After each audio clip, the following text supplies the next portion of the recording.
everyone, this is Jane with Barlow Herbal, and happy Sunday, February 23rd of 2025.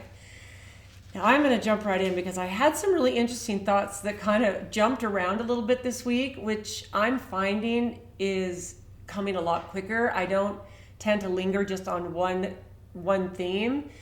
I usually will land on something that kind of finishes off my journaling, but I had a couple of interesting thoughts this week. So the first one, what I wrote down first in my journal this week is I look at all the things that go viral in this world, things like, the celebrity things that are happening, the silly tricks and trends, the cake recipes, the cookie recipes, the things that literally take off and go viral. And I find myself thinking, what's the point? Am I even making a difference?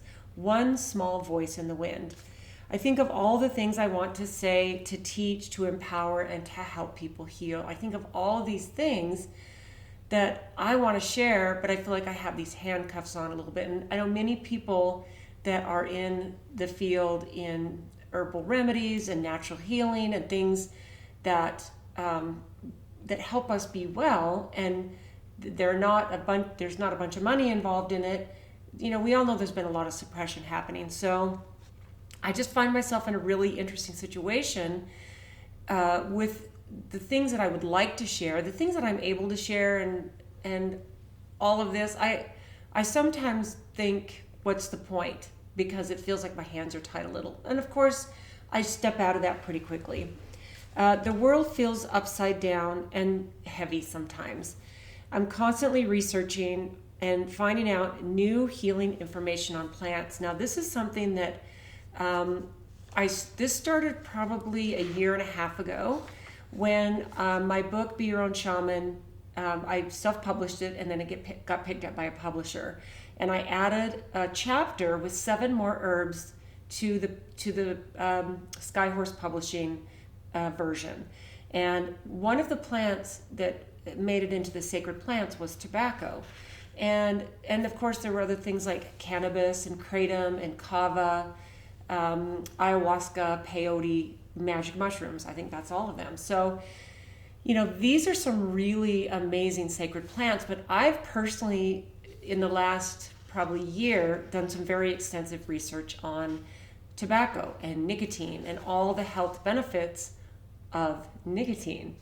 And then there's other herbs that have been coming in that have just kind of been poking up their little radar at me, and it's like, pick me, I want to know what you can find out about me. So especially these past couple of months, I've been doing some really deep research on some plants that have gotten a bad rap. So I wrote this, true healing is deeply demonized. Things like CBD, nicotine, and black salve. I don't know if many of you are familiar with black salve, but I am. I know how to use it, and I've used it extensively, and yet our world's best healers don't know anything about it as far as the healers, okay?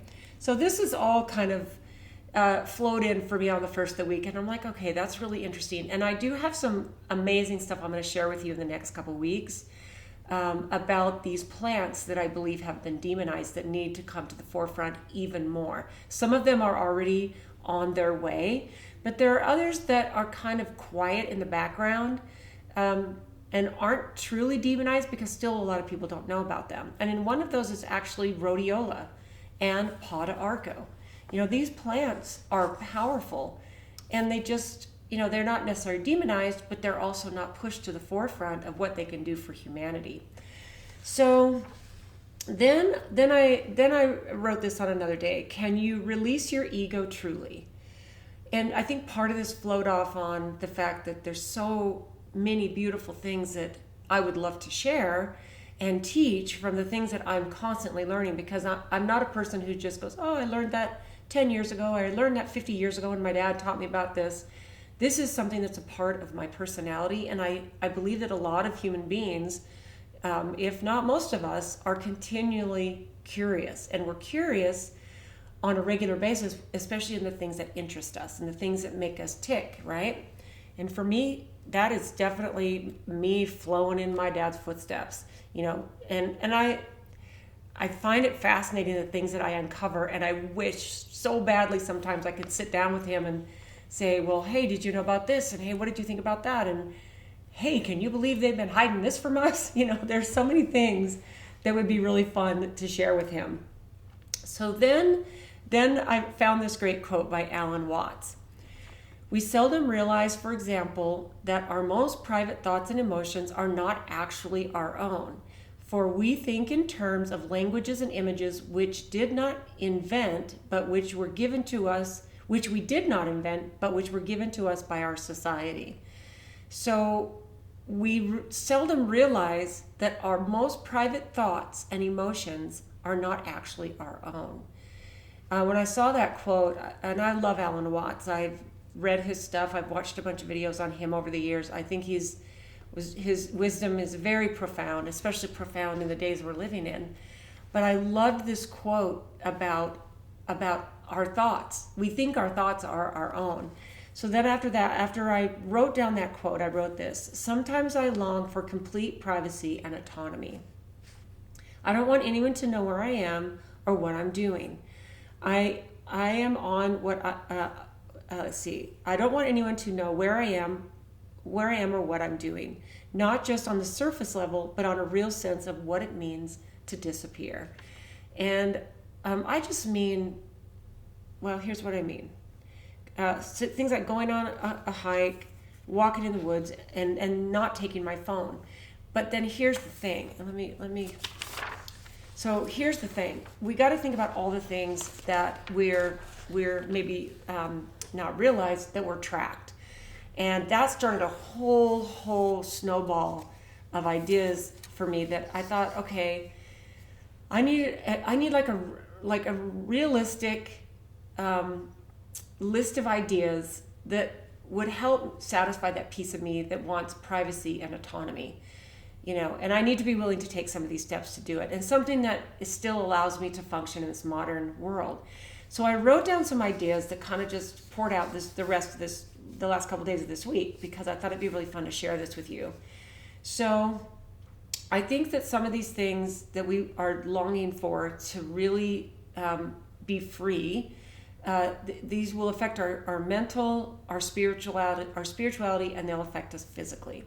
Okay, and these are things that I wanted to put together because I don't want to go full hermit. Now, sometimes I do. Very rarely, but sometimes I just want to go somewhere where no one knows where I'm at. And I'm talking about on the deepest of the deep state level. Like, my phone is tracking me, all the things that, my TV might be tracking me, my car, so I think that there's reasonable things, and this is all from my perspective and the things that resonated with me. So I'm going to go through these couple pages of ideas. So I think that what can help us do this is do a digital detox and minimize our tech, minimize the things that we have. So we need to leave our phone at home more often. We need to turn off notifications, okay, instead of always getting pinged. And one of the things that will really help with that, because even when you turn your phone on silence, you can hear it vibrate if you get a notification, right? We need to limit social media and internet use.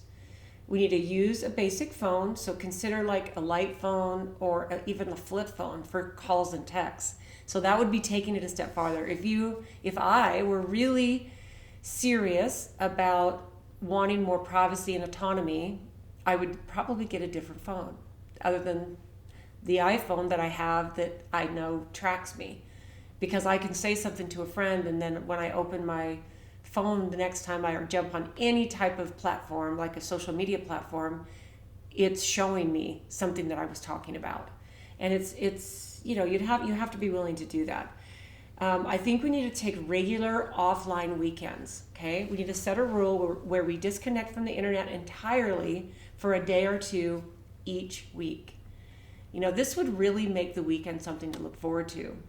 If you're a person who looks forward to the weekend, which I think has been kind of drilled into our society, then actually disconnecting from your technology from Friday when you get off work till Monday morning, if you're able to. I know some people, because of their work, maybe what they do, can't, or maybe they have to keep track of young kids. There's of course situations, but if you're able to, I would say try that, okay?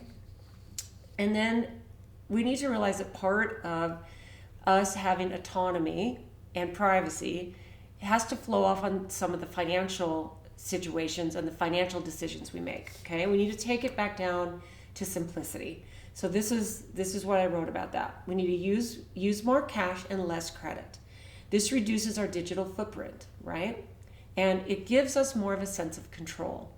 When we're using cash and lessening our footprint, this might be something that you do to help you get out of debt. If you want to pay off all your credit cards, making yourself use cash not only gives you autonomy, but it pulls you out of the credit card loop as well. We need to own fewer things. I talked about this a couple weeks ago as far as decluttering. The less we own, the less tied down we feel. We need to downsize and declutter. We need to reduce our monthly subscriptions. Okay, think about that. The fewer automatic payments that we have means fewer financial ties, right? And then another big thing with autonomy and privacy is travel and freedom of movement. This is something that has been really kind of disturbing to me in a way. The last year, I went out of country for a very short trip, and I was gone a week. And when I came back in to the U.S. Through customs, they didn't even want to see my passport because they had surveillance cameras everywhere, and they basically said, "Well, welcome back to the U.S." And I will be honest, it kind of freaked me out a little. And not that I'm surprised, and of course I'm not freaked out anymore because I know this is the kind of state we live in.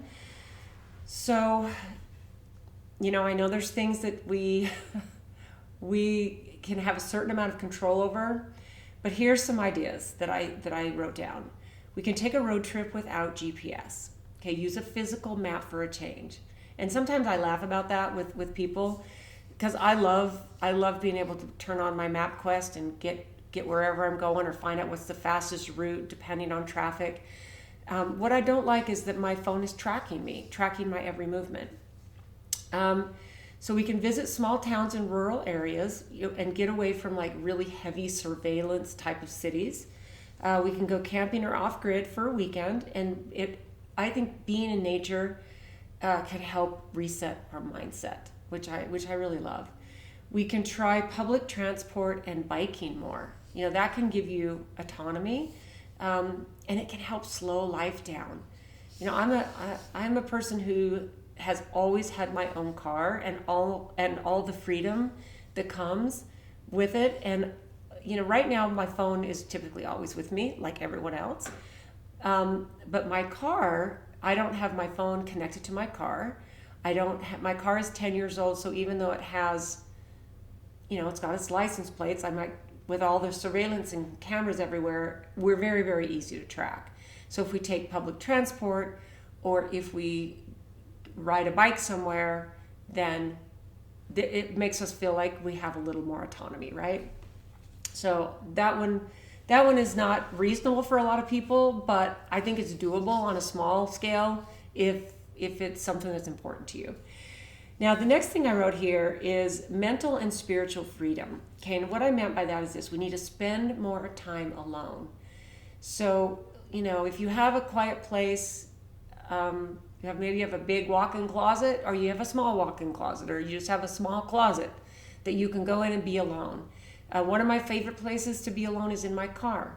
And sometimes I'll go to a parking lot, even where my warehouse is. I'll go behind the building, and there's a big kind of pretty much always empty parking lot, just because there's some empty office space. So there's a lot of space to park out in the middle of that. I'll turn off my car, and a lot of times I'll journal. I'll sit in that spot right there and journal.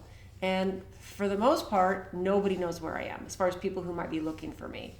And I don't not like I'm trying to hide from somebody, but if you can relate to that on any level, where you just feel like you're autonomous and you're hidden for a little bit, and all the people, all the situations, all the things who want to know where you are and need your attention, you have a 15, 20, 30 minutes of This is me, this is my privacy, this is good for our mental, emotional, and spiritual health.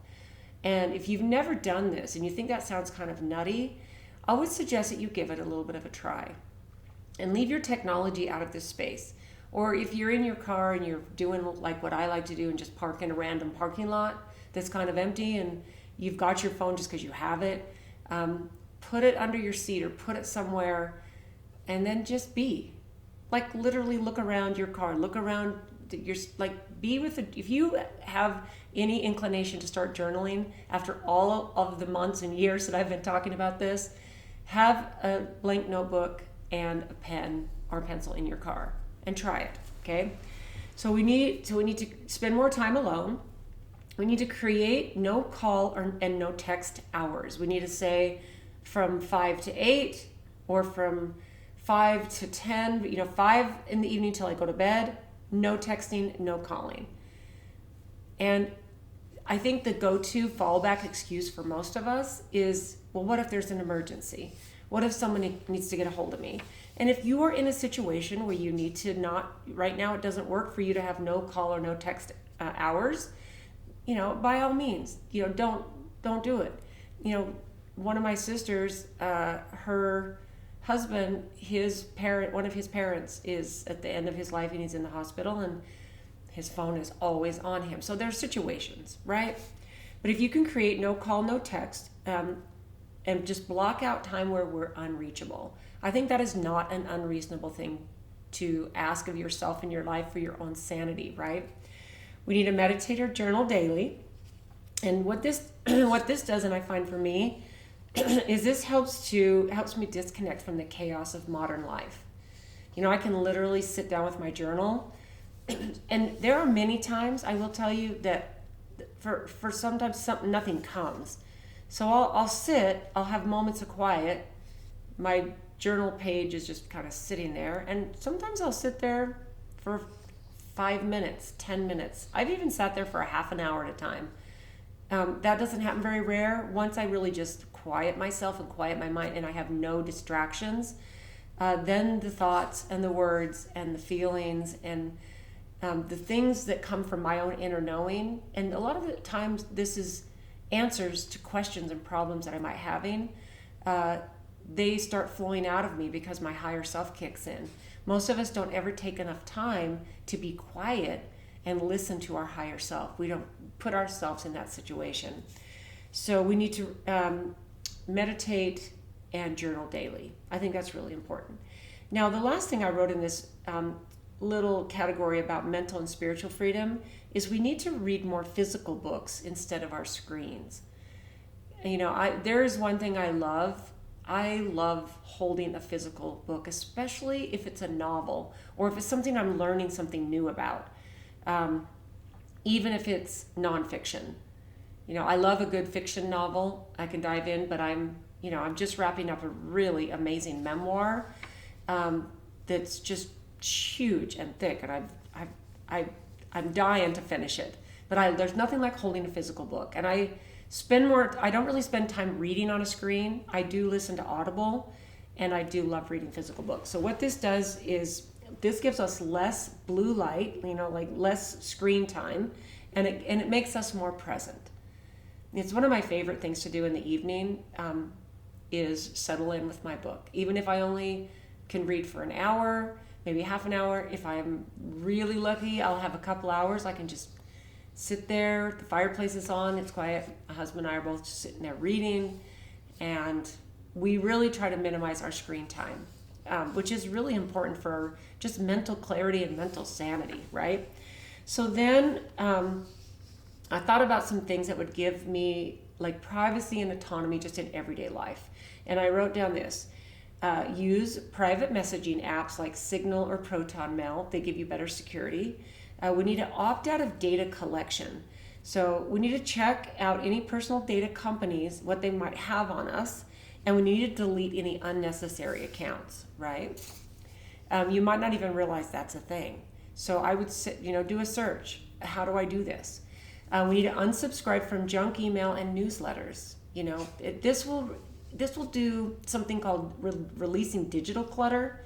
you don't need the digital clutter as well as the physical clutter. And sometimes, I have my very first email account I got was a Hotmail account. I still have the exact same Hotmail account. And there have been times that it has, filled up with hundreds of spam email. And sometimes I'll just empty the whole folder all at once because it's just so overwhelming.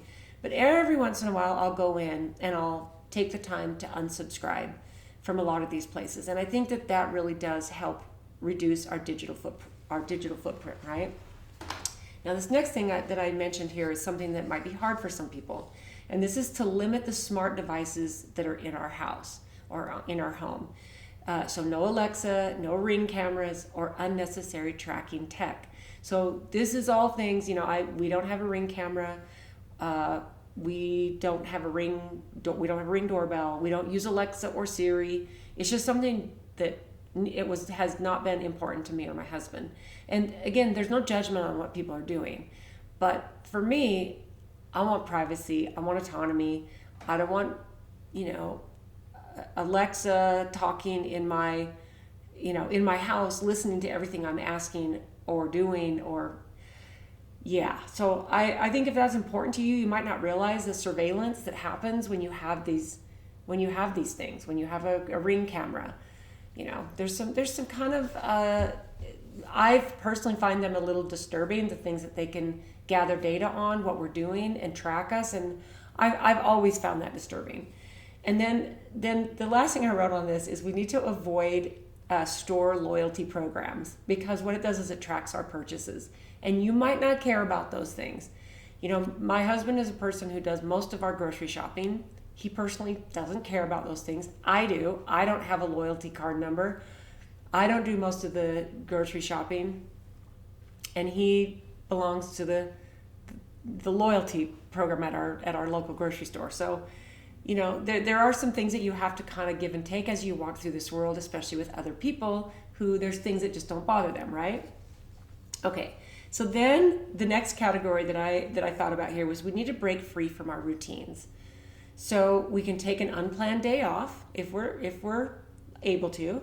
We can try a new hobby that's unplugged. We can change our daily routine, like walk a different route or drive a different way to work. Okay.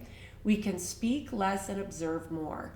That one to me has been a powerhouse move in my life the last couple of years, especially. I get so much more out of a social situation, out of a relationship, out of almost anything that I participate in if I'm just a quiet observer. And I've done some videos talking about this before because I think that it's really an empowering place to be. Sometimes keeping things to ourselves makes life feel more free.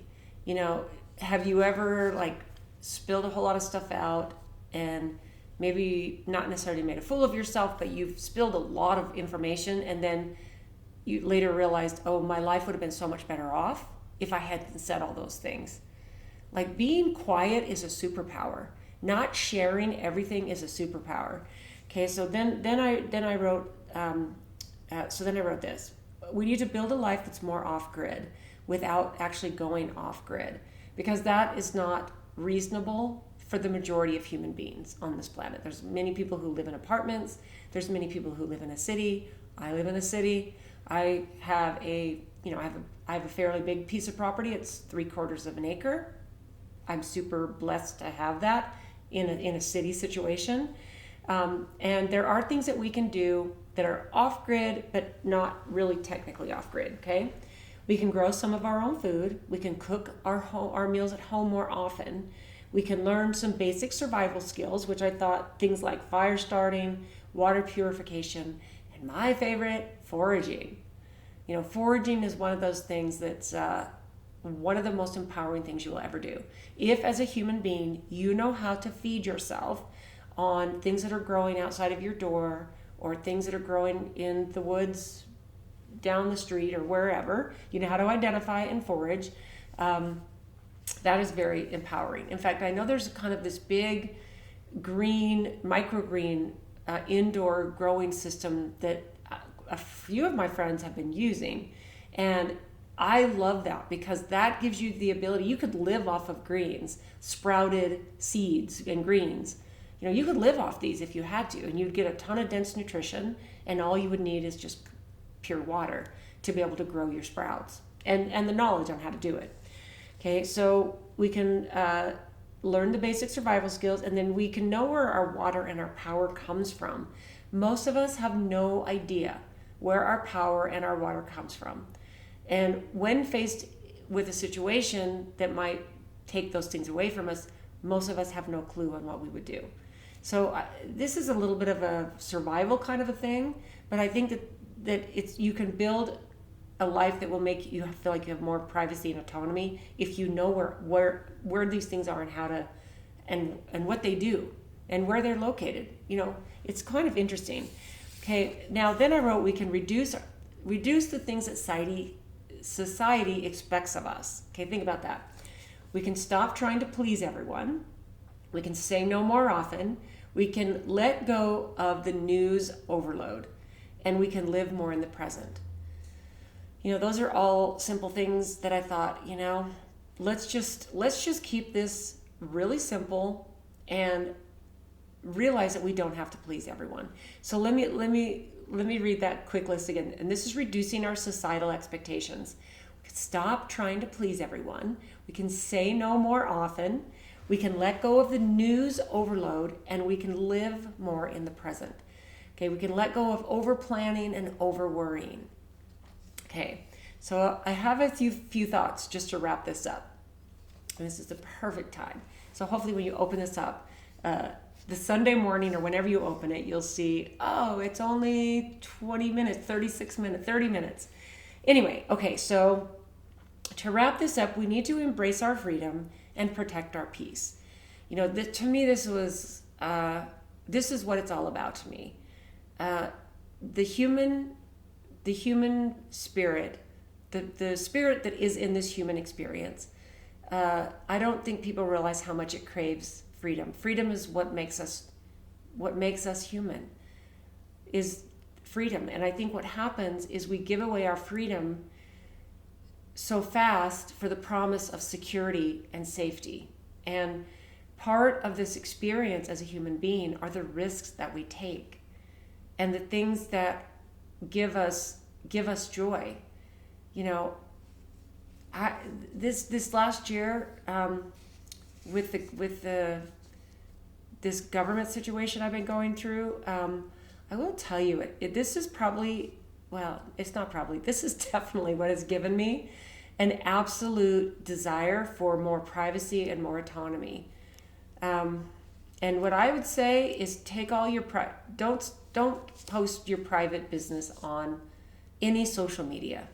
You know, you might be getting that dopamine hit when someone likes where you are or likes the food you just had, or plaster in all of your business that you're doing all over social media is not the smartest thing to do. If you're a person who likes privacy and autonomy, you know, I'm not telling you not to post on social media if that is your joy, you know. And I have a social media for my company, but I used to put private stuff up, and trust me, 2020 changed me. When the world went crazy, I'm like, okay, social media is hurting me. And then I realized it was actually deeper than that. It was deeper than just, I can't watch people fighting and having this horrible experience with their fellow humans during 2020. I was like, what is happening? So I took myself out of, I stopped using it altogether. And now when I dipped back in, I didn't dip back in personally, but business wise. And I also realized I was not very strategic and smart with that as well. Okay. So we need to embrace our freedom and protect our peace, that's what I'm after. So what I feel is this: in this world, we're constantly pulled in every direction. Every time is monitored, our choices are all influenced, and our movements are tracked. Okay? This is the greatest rebellion, in my opinion, is to reclaim ourselves, right? Freedom isn't just about disappearing. It's about being present, aware, and then untethered, right? from the forces that try to control us. It's about stepping outside of the noise, disconnecting from what drains us, and then choosing to live intentionally, privately, and fully. This is where we get real privacy and autonomy. And what goes on inside of ourselves, our thoughts, this is why that Alan Watts quote I brought up in the beginning is so powerful, because maybe the things and the emotions and the thoughts you're having are not your own. But when you can go out of the grid of all of these things that have been throwing propaganda and programming at us for decades, most of us since the beginning of our life.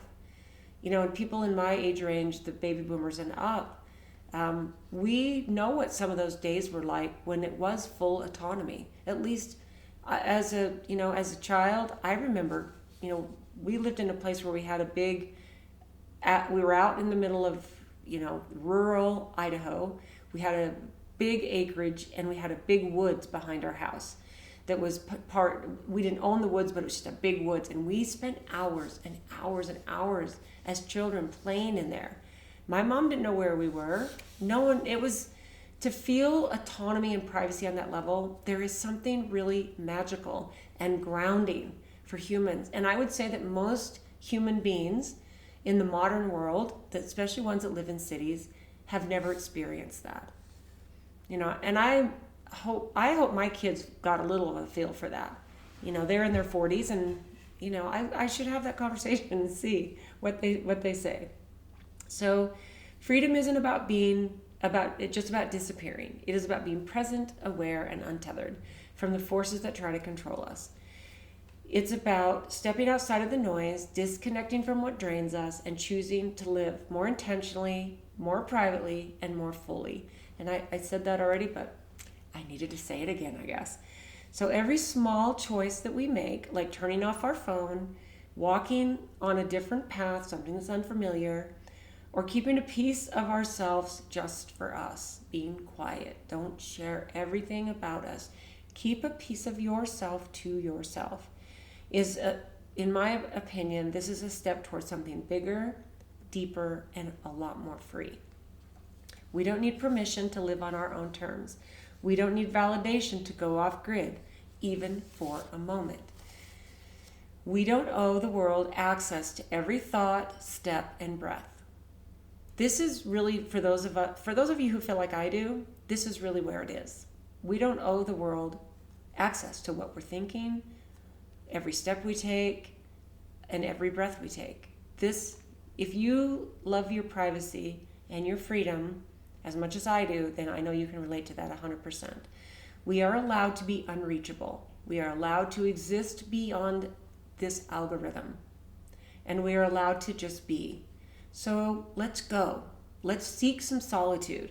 We need to feel the wind on our skin without documenting it. We need to disappear for a while, not to escape, but return to who we are. The world will still be here when we're ready. Okay? We'll feel lighter, we'll feel freer, and we'll feel more alive than ever before. So what I think we need to do is we need to start today, and we need to start taking these steps toward what truly makes us a human in this experience. And if you are a person who's never experienced this type of autonomy, where, our phone was on the wall and it was rotary. And for most of in fact, I don't think we even had a answering machine, because there eventually became, it makes me sound like a crazy old lady, but there was, I got an answering machine when I was growing up and married that was plugged into my push button phone. And it was a long, long time before I had a cell phone. And there's a piece of those days that I miss. And I think the goal is to not take all these beautiful things with technology that help us never get lost when we're trying to find someplace new. That's one of my favorite features. Being able to snap a picture or a video without, where's my video camera? I actually bought a video camera that held a VHS tape back when my kids were, I think, in grade school. Now they're in their 40s now, like I said, so this was a long time ago, but This camera was this big, and I used to hold it on my shoulder. There was a button I would push, and it would pop open a slot, and I would put a VHS tape in it. And that was how I took my home videos of my kids. So the things that we get to appreciate, like all these things, we don't have to give those up. You know, I think what we need to do for our own sanity in the craziness of all these things that are accessible to us is get back to that. And if you're a person who relates to all these things I'm saying because you've experienced them, you're in the same age range as me, you know exactly what I'm talking about. That type of privacy and autonomy, that was pure freedom. And that was one of my favorite things about growing up when I did. I didn't realize it at the time. I enjoyed it. I knew it was magical. I thought my childhood was absolutely magical. All the things that we got to do, how late we would stay out, and my mom just hoped that eventually we'd come in, you know, especially in the summer, you know, and it was absolutely magical. So I hope this rings a bell with some of you. I'd love to hear what you guys think on this. Oh, and I also wanted to say thank you so much for everybody who jumped aboard the free trial for the Focus Life Force Energy. I'd love to know what you think after the 2 week. There's like 15 days of just free trial. This is a special energy grid that uses quantum entanglement. It goes over your property, and you can try it out for 15 days. I'll put another link below this video, but I do have on the schedule an interview with the people who own this business and this technology that I've personally been using for a year and absolutely love it. So anyway, thanks for tuning in, guys. I am sure there are many people that are listening to this that feel the same way I do about privacy, autonomy, and freedom. To me, that's the magical part of this human experience.